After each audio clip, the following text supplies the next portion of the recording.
Hello students, welcome to Srinivas Academy. Today we are going to discuss about the PYQ series. So already we have done with the full chapter examination. So దీంట్లో PYQ series of IP examination చూస్తుంటాము. So దీంట్లో unit 2 వచ్చేసి structural organisation and దీంట్లో topics వచ్చేసి level of organisation, the importance of symmetry, coelom and the animal tissue. And దీంట్లో చూసుకుంటే we are going with the blueprint. So first section వచ్చేసి 2 marks, fourth section వచ్చేసి 4 marks and third section వచ్చేసి 8 marks. So ఈ structural ఆర్గనైజేషన్లో మనకు పూర్తిగా 6 marks వస్తుంది from the A section and ఒక 4 marks వస్తుంది from the B section. So these are the two sections which are generally present, which are contributed by this unit 2. So ఇదే కాకుండా మనం హైయర్ స్టాండర్డ్స్ కూడా ఫ్రీ ఆఫ్ కంటెంట్ ఇస్తున్నారు with the entrance examination. So the entire content is free of cost and the best quality. So share and subscribe with your friends and write down the comments within the comment box. So now we are going with the short answers, that is 4 marks. And దీంట్లో చూసుకుంటే first question వచ్చేసి explain Haversian system అనమాట. So దీంట్లో ఇది ఒక dense bone యొక్క compact nature అనమాట. So దీంట్లో చూసుకుంటే we are having the canal, that is Haversian canal and there is a surrounding lamellae which together along with the other kind of cells. So ఈ canal సిస్టమ్తో పాటు మనకు surrounding lamellae along with the cells is called as osteon or the osteon system అనమాట. So దీంట్లో మనకు it is generally works as a transport system which is a unit of a compact bone. So దీంట్లో చూసుకుంటే ఈ complete structure ఏదైతుందో దీన్ని మనము ఆస్టేనియన్ are the Haversian system అని కూడా అనొచ్చు. సో దీని ప్రత్యేకమైన అరేంజ్మెంట్ ఎందుకు ఈ విధంగా ఉందంటే it's for supplying the oxygen and the nutrients to the various cells of the bone system and also collecting the waste material along with the carbon dioxide. So next question వచ్చేసి explain the structure of skeleton muscle. So ఈ skeleton muscle గురించి చెప్పుకోవాలనుకుంటే these muscles are very much important for the voluntary function of the body and the hands. So దీంట్లో మనము చూసుకుంటే ఏంటంటే the skeleton muscles are the one which are generally they are the one which are involve in the contraction and relaxation and they are the one which are connected to the bones అనమాట. So దీంట్లో మనము ఈ bundle of muscle cell, so muscle fibre యొక్క బండిల్ ని మన fascicle అంటాము. So fascicles are nothing but the muscle fibers which are generally wrapped along with a connecting tissue. So ఇక్కడ కనెక్టివ్ టిష్యూ వచ్చేసి మనకు పెరిమైసియం. సో పెరిమైసియం అనేది it's a connective tissue which is covering the muscle fibres is called as fascicles. And ఇక్కడ చూసుకుంటే ఈ fascicles ఈ పెరిమైసియం ఏదైతుందో ఈ పెరిమైసియం కాస్త మనకు పూర్తిగా ఒక కనెక్టివ్ టిష్యూ లాగా ఏర్పడి ఈ కనెక్టివ్ టిష్యూ కాస్త ఇది మొత్తం వచ్చేసి it will be transforming into a tendon which is involved in connecting this muscular tissue into the bones. So బోన్కి మనకు ఈ పర్టికులర్ కంప్లీట్ ఫాసికల్స్ అంటే మస్కులర్ ఫైబర్స్ ఏవైతున్నాయో ఆ ఫైబర్స్ ఏదైతుందో దాని కంప్లీట్ కనెక్టివ్ టిష్యూ వచ్చేసి మనకు బోన్స్ ద్వారా టెండాన్ ద్వారా కనెక్ట్ అయి ఉంటాయి అన్నమాట. సో ఇక్కడ చూసుకుంటే మనకు ఈ స్కెలిటన్ మజిల్ గురించి స్ట్రక్చరల్గా చెప్పుకోవాలనుకుంటే they are very long cylindrical cells and also they are unbranched cells అనమాట.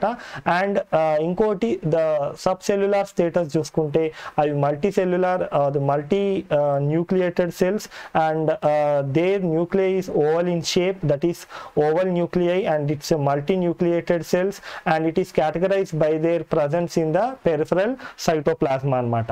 సో ఇక్కడ మనం చూసుకుంటే సింటీషియం. సో సింటీషియం కండిషన్ ఏంటంటే it is about the fusion of the cells. The fusion of the cells which are generally formed is called as syncytium and it is generally formed as a result we can see multiple nuclei is generally present within the cytoplasma, that is the periplasma of the cell anamata.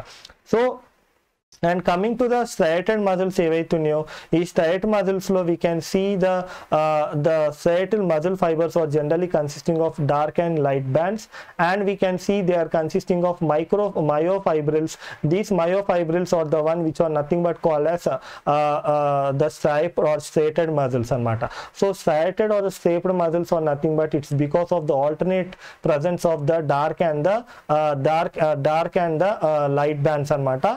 So that is called as striped or the striated muscles, which is the structure of the skeleton muscles. So third question వచ్చేసి what is the types of the cartilage and the types of the cartilage మనకు 3 రకాల cartilages ఉంటాయి. So దీంట్లో మనకు హైలరిన్ cartilage అనేది common cartilage అనమాట. So అది కాకుండా మనకి ఎలాస్టిక్ కార్టిలేజ్ కూడా ఉంటుంది, ఫైబ్రస్ కార్టిలేజ్ కూడా ఉంటుంది. సో ఇక్కడ మనము ప్రజెన్స్ అంటే దాని యొక్క స్ట్రక్చరల్ ఇంటిగ్రిటీ, స్ట్రక్చరల్ మేకప్ తో పాటు దాని యొక్క ప్రజెన్స్ అండ్ ప్రాపర్టీస్ కూడా చాలా డిఫరెంట్ గా ఉంటుంది. సో హైలరిన్ కార్టిలేజ్ ఏదైతుందో it is generally present as a part of any cartilage tissue. So మనం ఇయర్ పెన్నా తీసుకున్నా లేకపోతే మనకు నోస్ యొక్క టిప్ తీసుకున్నా, that is consisting of hyaline cartilage and also elastic cartilage. So fibrous cartilage అనేది it's a very tougher one which is generally forming the composition of the this type of the cartilage అనమాట. So fourth one వచ్చేసి describe the structure of cardiac muscle. So cardiac muscle ఏదైతుందో ఆ cardiac muscle మనకు జనరల్గా myocardium and also cardiac muscle ఏదైతుందో ఈ cardiac muscle యొక్క performance చూసుకుంటే it is generally involved in the regular kind of contraction relaxation.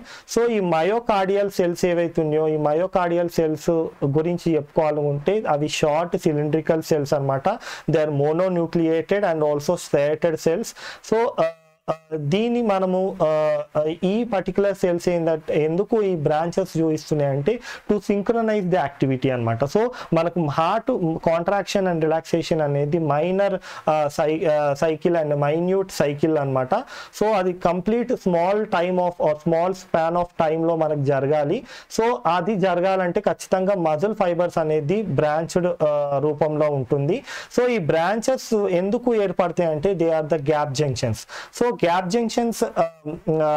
Junctions ఏర్పడడం ఎందుకు అంటే మనకు ఎలక్ట్రికల్ ఇంపల్స్ సింక్రనైజ్డ్ ఫార్మాట్ లో ఒక సెల్ టు ఇంకో సెల్ కి మనము పాస్ ఆన్ కావడానికి క్విక్ రెస్పాన్స్ ఉండడానికి గ్యాప్ జంక్షన్స్ అనేది ఏర్పడుతుంది.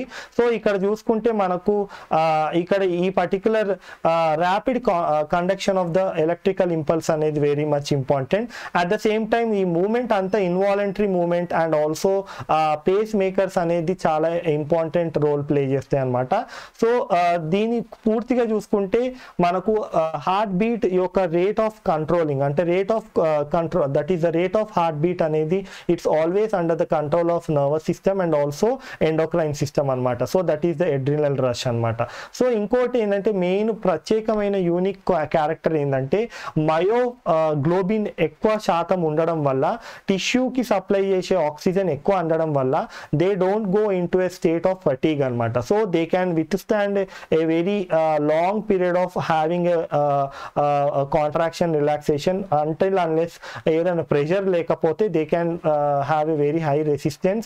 and also cardiac muscle ఏదైతుందో కార్డియాక్ మజిల్ కాస్త దాని ఫంక్షనల్ సింటిజం అని కూడా అనొచ్చు. ఎందుకు అంటే మల్టిపుల్ కార్డియాక్ మజిల్ సెల్స్ ఏవైతున్నాయో they are generally fuse together to form a one functional unit called as functional syntism. Syntism is nothing but many cells are synchronized on functional basis. So many cells of heart are generally synchronized not only on the structural and also but the functional level anamata. So next question వచ్చేసి explain the structure of multipolar neuron.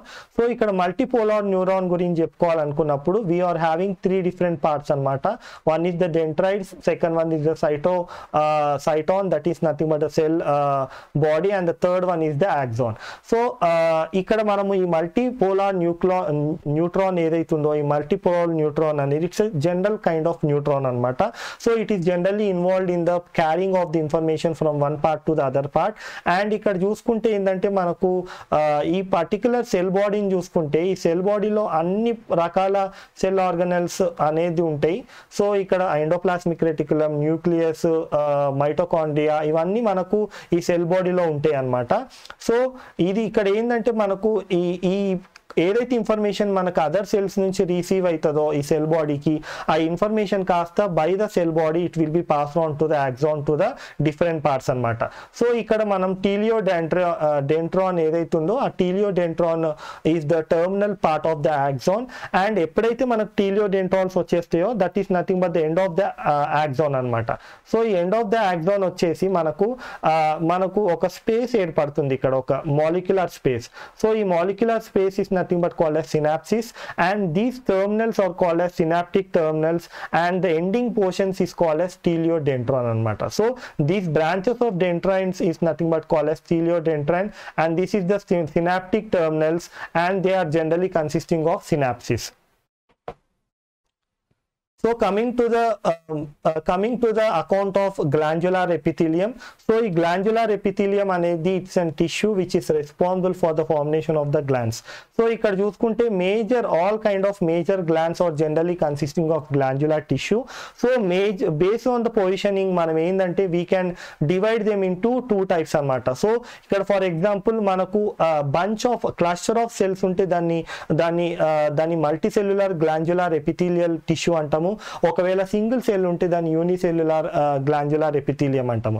So for example మనము goblet of cells of the gut అంటే మనకు మన gut cells లో మన goblet cells అని ఉంటాయి. They are the one which are involved in secreting the mucus అన్నమాట. So these are the unicellular gland, that is entire gland is consisting of one single cell. But if it is multiple, that is if it is consisting of cluster of cells, then they are called as multicellular glandular cells. Example, salivary glands. So salivary glands ఏవైతున్నాయో they are the one which are involved in the secretions అనమాట. So ఇక్కడ చూసుకుంటే ఇంకోటి మనం secretions ని base చేసుకొని ఈ glandular epithelial cells ని మనం రెండు విధాలుగా డివైడ్ చేసుకోవచ్చు. ఒకటి exocrine and another one is the endocrine. So exocrine అంటే ఏంటంటే these are the glands which are generally consisting of ducts called as they are the one which are involved in mostly into the digestive juices and also onto the body surface. So ఇక్కడ memory glands కానీ salivary glands కానీ ఈ glands ఏవైతున్నాయో దాని యొక్క secretions ducts ద్వారా బయటికి పంపిస్తాయి, and ఆ డక్ట్స్ ఛానల్స్ ఏవైతున్నాయో దాని ద్వారానే మనం దీని యొక్క సెక్రీషన్స్ బయటకు వస్తాయి కనుక, and most of the time they are secreted out of the body on to the surface and in to the digestive system అనమాట. సో ఇంకోటి వచ్చేసి ఎండోక్రైన్ గ్లాండ్స్ ఏవైతున్నాయో వీటిని మనం డక్లెస్ గ్లాండ్స్ అంటాము. సో ఈ డక్లెస్ గ్లాండ్స్ ఏవైతున్నాయో they are nothing but they are the ones which are generally secrete and pour into the blood circulation, that is the thyroid gland అనమాట. So this is about the glandular epithelium. So coming now we are going with the second that is the 2 marks questions, that is very short answers. So దీంట్లో చూసుకుంటే మనం first question వచ్చేసి what is cephalization, how it is useful as a process. So ఇక్కడ మనము head, మనం కొన్ని ఆర్గానిజమ్స్లో చూసుకుంటే హెడ్లో అంటే ఈవెన్ ఇంక్లూడింగ్ ద హ్యూమన్ బీయింగ్స్లో కూడా మనకి ఏంటంటే nervous centre and sensory centres అంతా ఒక్క పర్టికులర్ పోర్షన్లో అవైలబుల్ ఉంటుంది. ఒక్క పర్టికులర్ పోర్షన్లో అవి కంప్లీట్గా క్లంప్ అయి ఉంటాయి అన్నమాట. సో దాన్ని సెఫలైజేషన్ అంటాము. సో దీంట్లో ఏంటంటే animals which are having the cephalization mode of coordination they are very very good అనమాట. So when compare to other lower organism the main evolutionary point of view or a very good progress ఏంటంటే one of the progress వచ్చేసి cephalization. So జనరల్గా ఈ సెఫలైజేషన్ ఉన్నందుకు మన coordination కానీ processing అనేది ప్రాపర్గా జరుగుతుంది, and they are very much good at seeking the food and also locating the mate and also defending themself. So second question వచ్చేసి tube in tube organization for the first time in which organism we have seen and named the body cavity. So ఇక్కడ nematoda. So nematoda is a class which is generally showing a tube in tube organization. It is the first organism. So అంతకుముందు ఉన్న organisms ఏవైతున్నాయో అవన్నీ జనరల్గా loose tissue organisation, loose organ organisation చూడొచ్చు. కానీ ఇక్కడ ఒక రకమైన ఎవల్యూషనరీ పాయింట్ ఏంటంటే tube in tube organisation, that is higher when compare to all the other organism before it. So that is generally seen in case of nematode, and it is having the body cavity called as pseudocoelom. So third question వచ్చేసి what are true coelom and what is the secondary body cavity. So మనం ఈ రకమైన ఆర్గానిజమ్స్ని eucoelomates అంటాం. Eu అంటే true అనమాట. So the animals which are having true coelom cavities called as eucoelomates. And ఇక్కడ చూసుకుంటే బ్లాస్టోసీల్ అనేది it's a primary cavity that is generally develop during the developmental stage. Later స్టేజెస్లో ఈ primary body cavity ఏదైతుందో that is replaced by the true coelom, that is the secondary body cavity, and it is generally derived from the mesoderm anamata. So the mesoderm is the origin for this particular true coelom, and in case of this cavity of eucoelomates we can see that is generally formed as a secondary body cavity. So coming to the retroperitoneal organs చూసుకుంటే these మనకు for example in human beings లో kidneys are the one which are generally present in the vertebrates. They are the example for the retro peritoneal organs. So retro peritoneal organs ఈ యొక్క main ఇంకోటి ఏంటంటే they are generally covered with an membrane that is called as parietal peritoneum. So this parietal peritoneum is present on the ventral side of the kidneys, and so this because of this covering of the organs on the ventral side, so these kind of organs are called as retroparietal that is parietal peritoneum cover ఉన్న ఈ organs ని మనం retroparietal organs అని కూడా అనొచ్చు అన్నమాట. So coming to what is enterocoelom, so the next question is very much important. What is enterocoelom and which is the phyla which is showing the enterocoelom?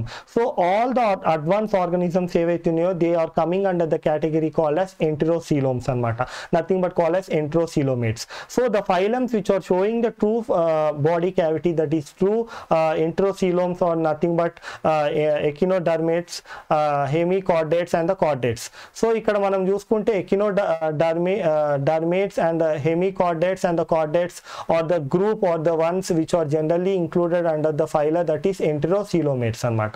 So enterocoelomates is a phyla or nothing but it is the one which is showing the enterocoeloms, and they are the one which are generally consisting of they are generally including the echinodermates, hemichordates and the chordates.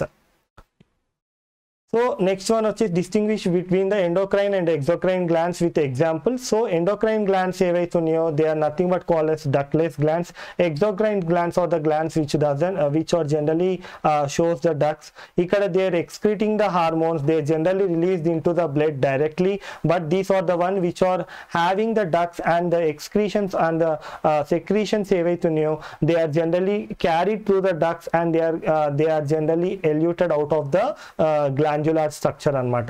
So ఇక్కడ saliva గానీ mucus గానీ ear wax, oil, milk and digestive juices, all these are generally carrying the exocrine glands and the exocrine system అన్నమాట. So మనం endocrine system అంటే మనకు ductless glands, they are secreted into the blood, whereas exocrine glands are the second type of the glands which are having the ducts. They are eluted either into the outside surface of the body or into the digestive system, and they are generally milk, digestive juices, ear wax, oils and mucus are the one which are generally showing the exocrine glands. ఇక్కడ చూసుకుంటే మనం these glands, that is the thyroid gland and is an example. ఇక్కడ వచ్చేసి salivary glands and the mucus glands are the example, that is salivary glands and mucus glands which are the part of the digestive system is generally the example అన్నమాట. So mention any two substances that are secreted by the mast cells and their functions. So ఇక్కడ వచ్చేసి heparin, histamine, bradykinin and serotonin. So these are the contents which are secreted by the mast cells, and they are having different functions. So heparin is nothing but it is an anticoagulant, and histamine and bradykinin is nothing but these are the vasodilators, that is they are involved in the dilation of the blood vessels. And next one is the serotonin, that is nothing but called as vasoconstrictor. So ఇక్కడ వచ్చేసి heparin, histamine, bradykinin and serotonin. So these are secreted by the mast cell. There we can see the heparin is an anticoagulant, histamine and bradykinin is or the vasodilator, and the serotonin is a vasoconstrictor. So next question వచ్చేసి it's a distinguish between the ligament and the tendon. So ligaments అనేది it's a connection between one bone to the another bone. They consisting of most of the elastic fibers which are generally filled with the along with the collagen fibers. Tendons వచ్చేసి they are the ones which are generally connecting the skeleton muscles onto the bones. They are involved mostly into the muscular contraction and also movement of the legs and the hands.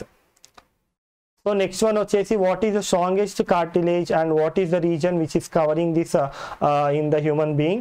So the strongest cartilage వచ్చేసి that is the fibrous cartilage which is the strongest one, and we can see that this intervertebral disc ఏదైతుందో that is the one which is consisting of this cartilage, that is the fibrous cartilage అన్నమాట.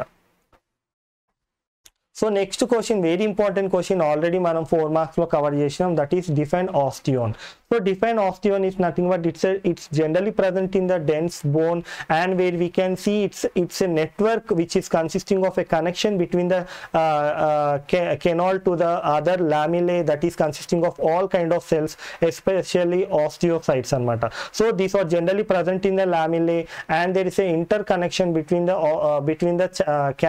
canals and the and this lamellae anamata. So it is generally works as a transport system to transport the various kind of contents anamata. So next వచ్చేసి what is sesamoid bones. So sesamoid bones ante endi, that is generally a tendon bone anamata. So it is generally formed by the ossification in the tendon. So sesamoid bones are nothing but they are the bones which are formed as an ossification, and they are generally forming the kneecap.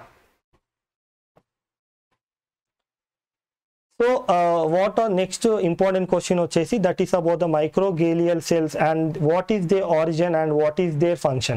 So microglial cells అనేది it's coming under, it's also called as neuroglial cells, and they are coming under the category of non-conducting cells of the nervous system. So మనం చూసుకున్న ప్రతి neuron cells ఏవైతున్నాయో అవి conducting cells of the nervous system కిందికి వస్తాయి, but these are the non conducting cells of the nervous system. So kani, what is the function actually? What is the function of the microglial cell? They are immune cells, so they can perform the phagocytic in nature. They combat the information that is infection and injury to the nervous system. So ikkada manam chuskunte phagocytic option ante phagocytic in nature enduku ante they can engulf the bacteria and the antigen, and also they can have the ability to combat the infections and also damages done to the nervous system anamata. So that is generally they are immune system function untadi. And origin వచ్చేసి, so what is the origin of the mesoglial cell? They are generally arrived from the second embryonic membrane, that is mesodermal membrane. So మనకు ectodermal, mesodermal and endodermal untadi. So mesodermal origin is generally the microglial cell anamata. So next వచ్చేసి what is hematocrit value అంటాము.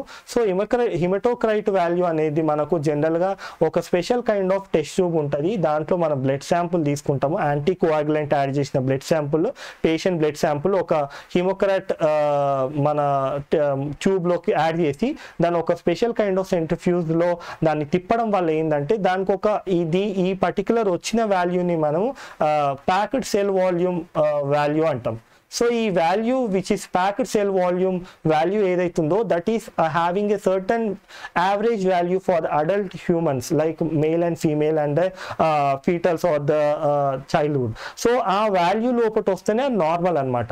ఒకవేళ ఆ వాల్యూకి beyond కానీ ఆ value కన్నా తక్కువ వస్తే ఏం జరుగుతుందంటే మనకు ఆ పర్టికులర్ పేషెంట్కి ఆ పర్టికులర్ పర్సన్కి ఎలా కొన్ని రకాల డిజార్డర్స్ కానీ బ్లడ్ డిజార్డర్స్ అనేది ఉన్నదని తెలుస్తుంది అనమాట. So that is the percentage of the volume of RBC total, అంటే టోటల్ పర్సెంటేజ్ ఆఫ్ వాల్యూమ్ నుంచి మనం ఆర్బిసి వాల్యూ తీసుకోవడాన్ని మనము హీమోక్రాట్ వాల్యూ అంటాం. సో ఇక్కడ చూసుకోవచ్చు the percentage of volume of RBC in the total volume of blood అనమాట. So complete volume of blood అనేది కాన్స్టెంట్ ఉంటుంది, దాంట్లో మనకి percentage of volume of RBC అంటే ఓన్లీ ఆర్బిసి వాల్యూ తీసుకొని దాన్ని మనము అనలైజ్ చేయడాన్ని మనం హీమోక్రాట్ వాల్యూ అని కూడా అనొచ్చు అనమాట. సో నెక్స్ట్ వచ్చేసి that is about intercalated disc అనమాట. సో ఇంటర్ క్యాలెక్టర్ డిస్క్ ఇక్కడ మనం చూస్తున్నాం కదా, this is about the dots, that is the dark line which was created within the cardiac muscle is called as intercalated disc. And ఈ intercalated disc main ఉద్దేశం ఏంటంటే to bind the muscle cells and also create a gap junction between the muscle cells so that they can have the ability of quick response of electrical impulse or the electrical charge can be having a quick exchange between the cells anamata. So that is very much needed for the heart beat anamata.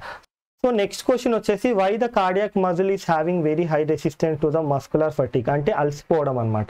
So ఇక్కడ మనం ఏంటంటే cardiac muscle are also called as myocardiac fibre.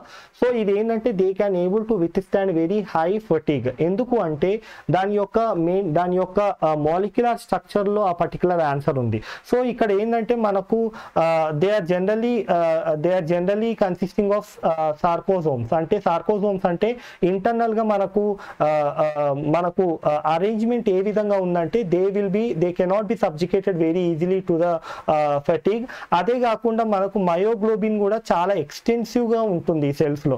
అంటే ఏంటంటే మనకు ఎక్కడికైతే haemoglobin చేరలేదో, ఏడికైతే even RBC చేరలేదో అక్కడి వరకు వెళ్ళిన అక్కడి నుంచి మనకు బ్లడ్ లో నుంచి ఆక్సిజన్ ని తీసుకొని మయోగ్లోబినే మనకు టిష్యూకి అందిస్తుంది. సో అక్కడి వరకు ఫైనెస్ట్ బ్లడ్ వెజల్స్ ఆర్బీసీ వెళ్ళి అక్కడ వరకు ఆక్సిజన్ ఇచ్చినా కూడా అక్కడ నుంచి మాత్రము ఆ ఆక్సిజన్ ని తీసుకెళ్లేది మాత్రం మయోగ్లోబిన్. సో మయోగ్లోబిన్ కాన్సన్ట్రేషన్ ఎక్కువ ఉండడము that is very much important for taking the blood from the RBC of the minute blood vessels and ఆ స్మాల్ గ్యాప్ ఏదైతుందో ఆ ఇంట్రా టిష్యూ పార్ట్ ఏదైతుందో అక్కడ నుంచి మన బ్లడ్ మయోగ్లోబిన్ కాస్త ఆ ఆక్సిజన్ ని బ్లడ్ నుంచి తీసుకొని స్లోగా డిస్పాచ్ చేసి ఇండివిజువల్ సెల్స్ కి ఇవ్వడం. సో ఇట్లా యొక్క కాన్సన్ట్రేషన్ ఎక్కువ ఉండడం and also always there is an very abundant supply of the blood with oxygen that is oxygenated blood for the aerobic respiration. So there is no scope or most of the time they are generally resistant to the fatigue అన్నమాట. So next question వచ్చేసి మనకు final గా వచ్చేసి what is the differentiation between the white and the grey matter of the CNS.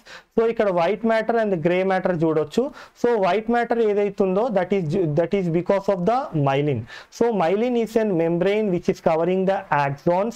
So that is white matter is because of the myelin and they are generally consisting of nerve fibers. So nerve fibers, that is myelinated nerve fibers, are the one which are making the white matter of the brain. Whereas manaku gray matter eppudu erpadutundi, gray matter is because of the cell bodies that is consisting of cell bodies. So cell bodies that is present within the cytoplasma of the body of the cell, that is the stoma of the cell, is the one which are generally creating the gray color anamata. So inkoti gray color lo em untundi, gray color ante gray matter ఏముంటది, ఒకటి Nissl granules of the stoma that is the cell body of the nerve cell. అదే కాకుండా non myelinated ఏదైతుందో, so the non myelinated అంటే myelinated sheet cover గాని ఆ nerve fibres ఏవైతున్నాయో they are also present within the grey matter అనమాట. So apart from that there is also consisting of dendrites and also cytons. Cytons are nothing but called as cell body. So the cell bodies, dendrites and non-myelinated nerve fibers are the one which are making the gray matter anamata. Ade kaakunda ee gray matter yokka gray color enduku ante it because of the Nisl granules which are generally present within the Nisl granules. అంటే మనము ఇప్పటివరకు మాట్లాడుకున్నట్టు ఏదైతే nerve fibre ఉందో ఆ nerve fibre లో మన ఈ particular cell body లేకపోతే stoma of the cell nerve cell లో మనకు నిసల్ గ్రాన్యూల్స్ ఉంటాయి అన్నమాట.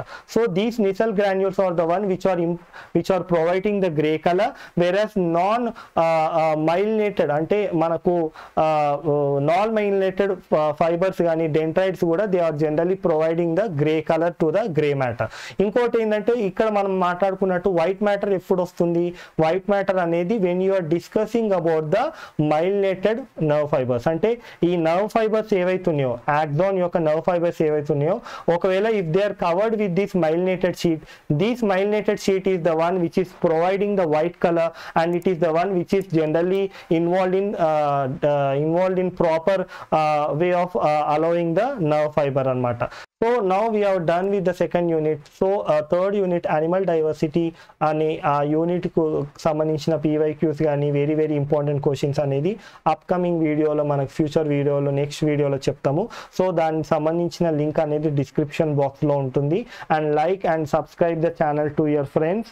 అండ్ ఆల్సో ఇదే కాకుండా మనము రోడ్ మ్యాప్ చూసుకుంటే ఫుల్ చాప్టర్తో పాటు మనం single videos, gun shot videos and inter PYQ series కూడా మనకు చూడొచ్చు. ఇదే కాకుండా హయ్యర్ సెకండరీ తర్వాత వచ్చే ఎంట్రన్స్ ఎగ్జామ్ పాలిసెట్కి సంబంధించింది, ఎంసెట్ ఐఐసిటికి అది ఐఐటికి సంబంధించిన ఏదైనా కూడా మనకు జనరల్గా మనకు డిస్క్రిప్టివ్ అంటే మనకు ఎంసీక్యూ ఫార్మాట్లో సాల్వింగ్ ఉంటుంది. So thank you for watching, friends, and don't forget to like and share and also subscribe to the channel. Write the comments in the comment box. Thank you for watching.